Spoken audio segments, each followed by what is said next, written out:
Good morning, everyone. Welcome back to our Python programming course. Before we begin today's class, let's revise what we learned in our previous class. Okay, we learned about string, how to create a string, which quotation marks are used to create string, and about indexing, slicing, and operator joins two strings, which operator repeats a string. These are things we learned in the previous class. Okay, today we are going to learn another important data type called a list. In every real application, whether it's Amazon, Flipkart, Instagram, WhatsApp, or a college management system, we often need to store many related values together. That's exactly what list help us to do. So I will now tell the definition of the list. A list is a collection of multiple items stored in a single variable. List are enclosed inside square bracket. Okay, list are enclosed inside square bracket.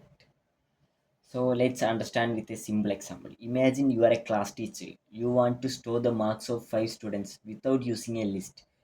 You must write mark 1 is equal to 85, mark 2 is equal to 90, like that. Now imagine you have 500 students. Will you create 500 variables? No, of course not. That is difficult and confusing. So Python give us a better solution called a list. So I will now write the structure of a list. Okay, so you guys can understand.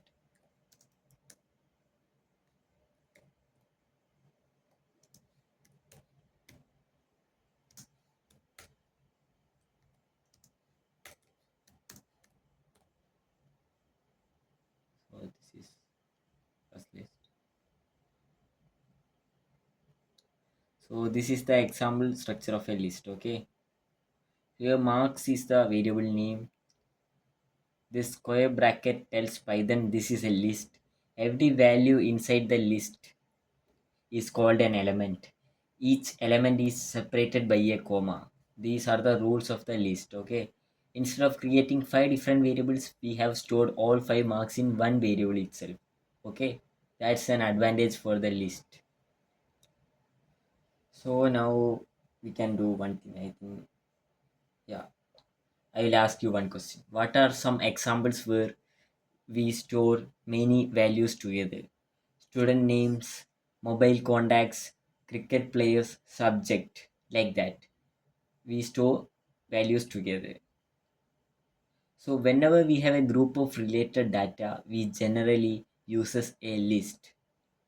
Okay, now we are going to print a list. Okay, just watch it carefully.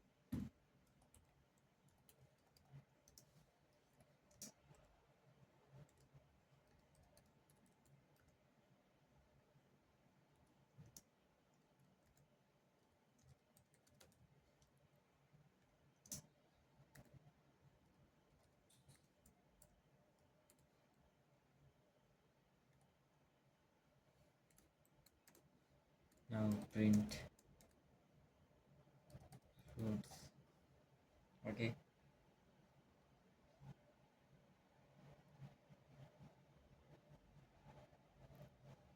So I will explain the first line. Fruits is a variable name here. Inside the square brackets, we have three elements.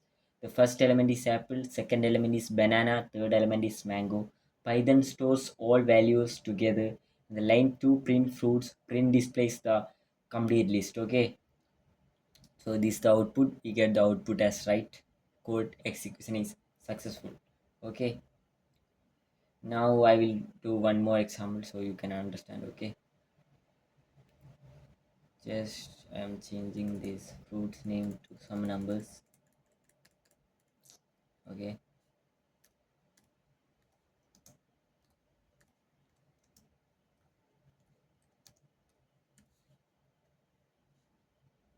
Then print numbers. Okay.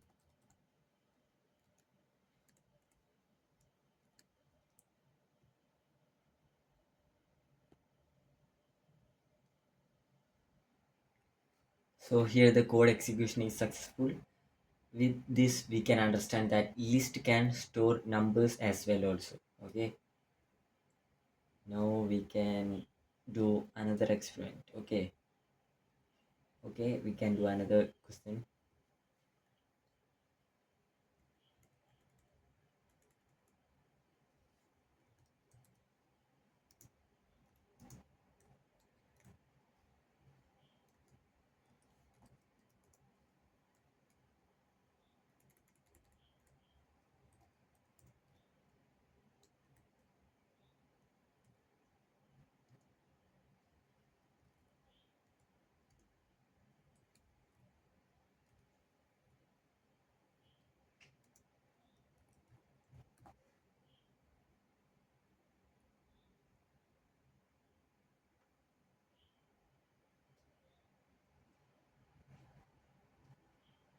So here we realize that Rahul is a string, 20 is an integer, 85.5 is a float, true is boolean. Okay. So with this we can understand one more thing. A list can contain different data types together. Now we will study about types of list. Okay. First we will study about integer list. In integer list, all elements are integer. Okay. Then string list. All elements are string in string list. Then float list. All elements are floating point numbers in float list. Then boolean list. List can also store boolean values. Then we also have mixed list. Explain every element one by one. That's like in mixed list there will be Rahul 2182.5 true. Everything is different. So it's a mixed list. Okay. Then empty list means something we don't have any data in the beginning. Okay. We create an empty list and add the elements later here. Then then now we will move on to list indexing. Okay, now that we know how to create a list, the next question is how do we access a particular element from the list.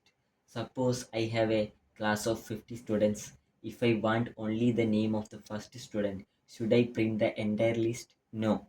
Python allows us to access individual elements using indexing, just like string. List indexing also starts from zero. This is a very important point. Beginners often think indexing starts from 1, but in Python it always starts from 0. Example, I will do one example of this.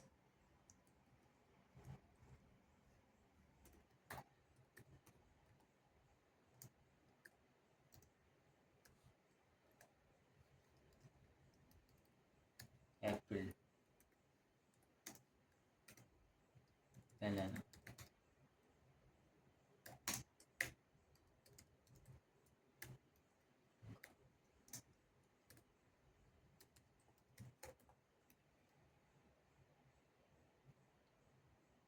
Okay. Here with this we can study index. Index 0 means apple, index 1 means banana, index 2 means mango, index 3 means orange. Okay, now we can print one index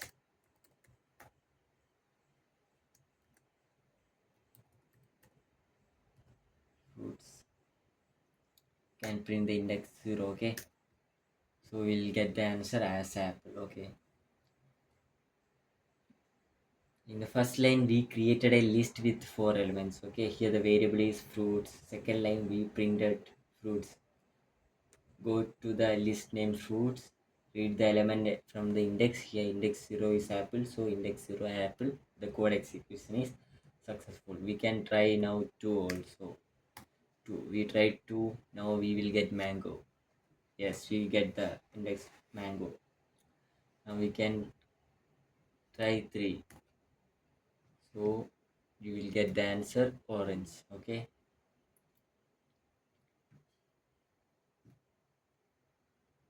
yeah, yeah, we get the answer as. And now I will teach you some common mistake that every student will make in this section. Okay, now I will teach you some common mistake. Just look at the coding part.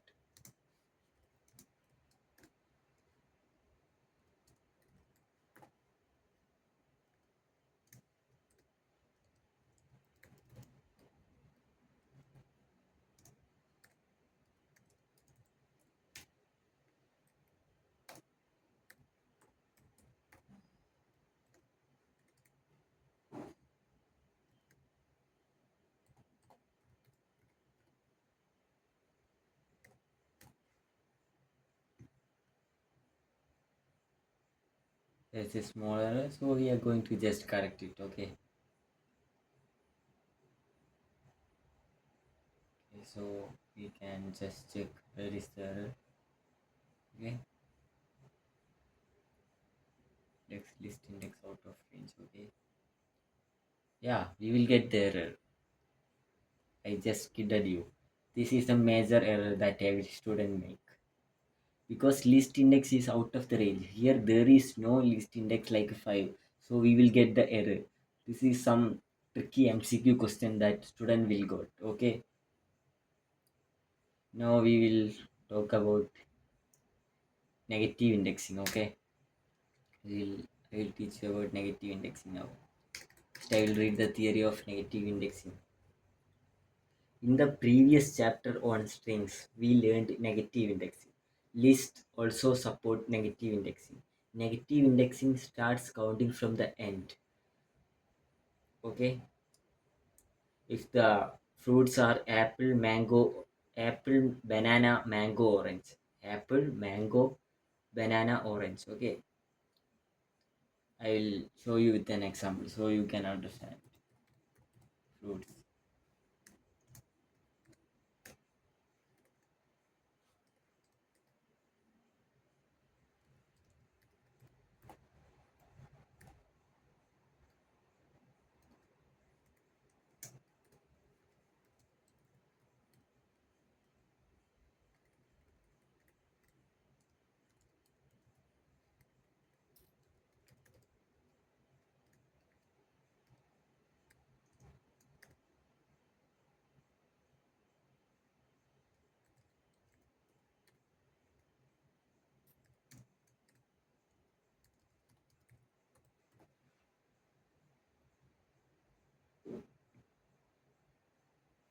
And now we will print. With this example, you can understand the negative indexing completely. Okay,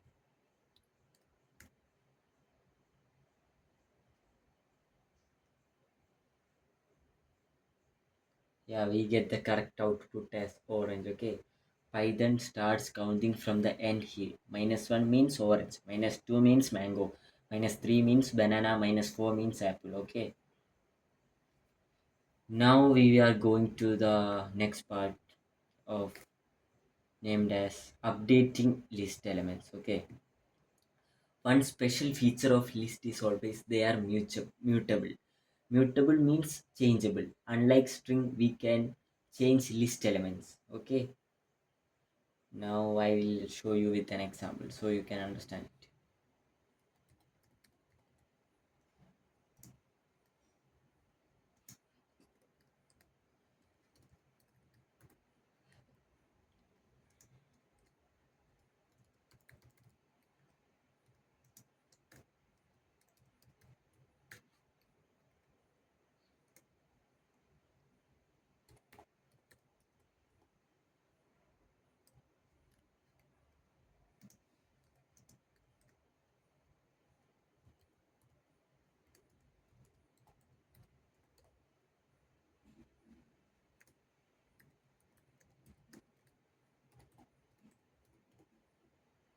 Okay, now we are running the program.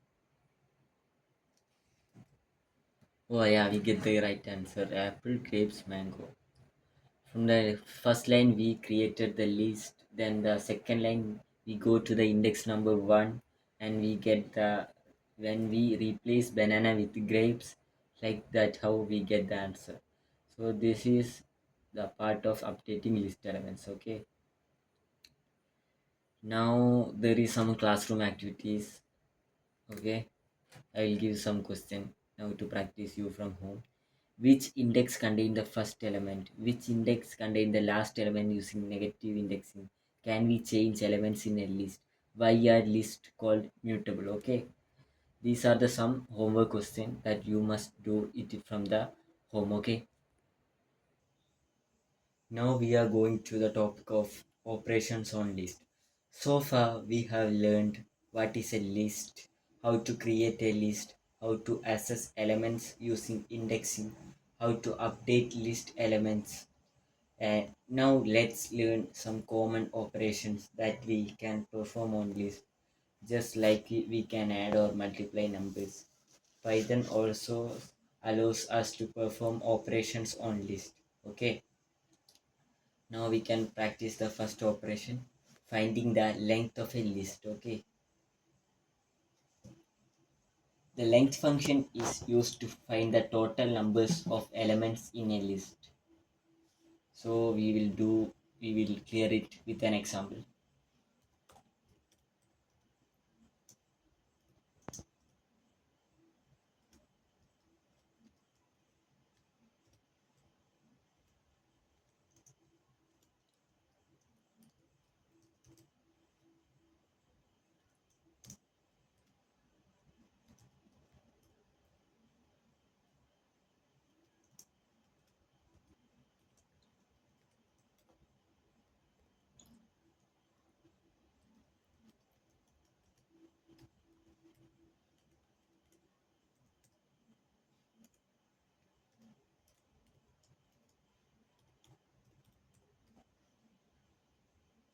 So now we are running the program.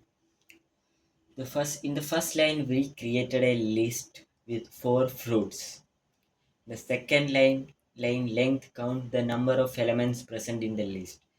Apple means 1, banana means 2, mango means 3, orange means 4. So we will get the output as 4. Okay. Now the code is running. So okay, just remember apple is 1, mango is 2. Sorry, apple is 1, banana is 2, mango is 3, orange is 4. And the length, second line print length count the number of elements present in the list. Okay. Now we will be doing one more question. Okay. We want to get the output of that question. We will do it now. Okay.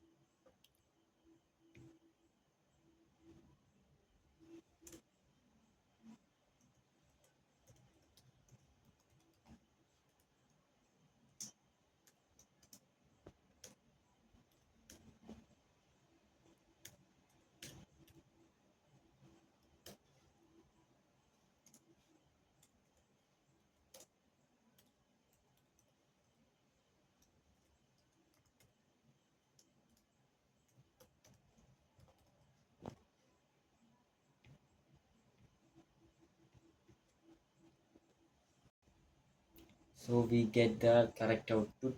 Okay. So now we are clearing this.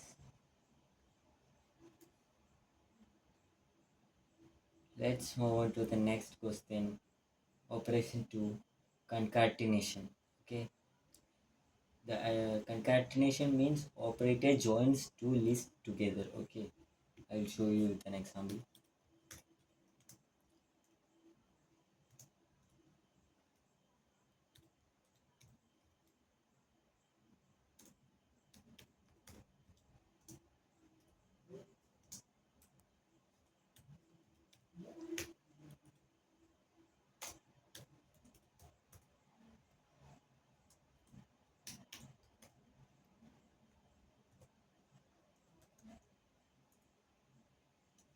So just watch it carefully so you guys can understand it.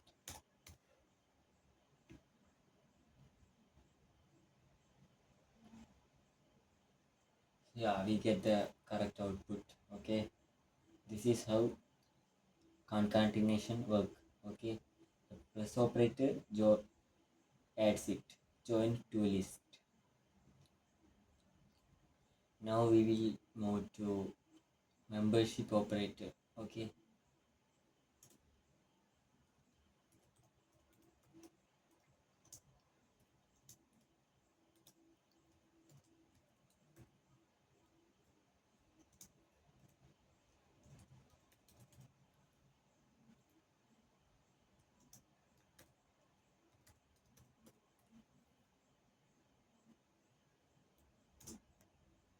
So we are printing this.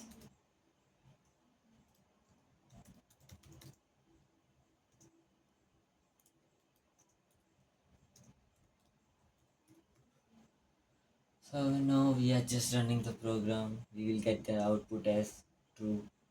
So banana is present, so the Python prints the true. Okay. So if we type the orange here, it will be false because it's not here. So we can just check it.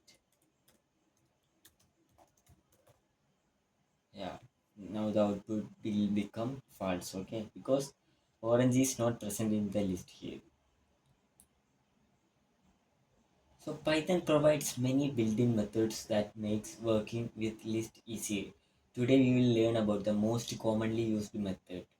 The method first method is append. Okay, append adds an element at the end of the list. Okay, now I will show you an example append method so you can understand it very clearly.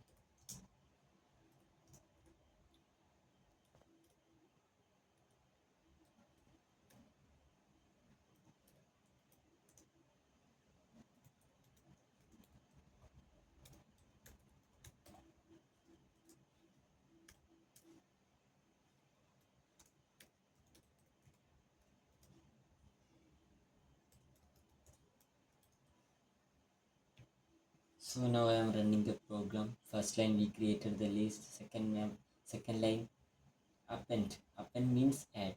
Python adds 40 at the end. Okay, so we get the correct output. You can see here code execution successful. Now we can try insert method. Okay, now we are trying the insert method. We just change the insert here to 15. Just run it. Here also we are getting the right answer. The first value 1 is the index. The second value 15 is the element to insert. So we are getting the right answer. Now we are trying another method called remove. We tried what all? We tried append method. We tried insert method. Now we are trying remove method. Okay, remove. Okay, now we tried remove and just run the program. We can see a issue here. Okay, so we are just correcting it. Numbers remove. Okay, just we have small issue here. We corrected it. And now the code will be running. You will get answer 10 and 30. Python searches for 20 and removes it. Okay, now there is one pop method also. We can try it.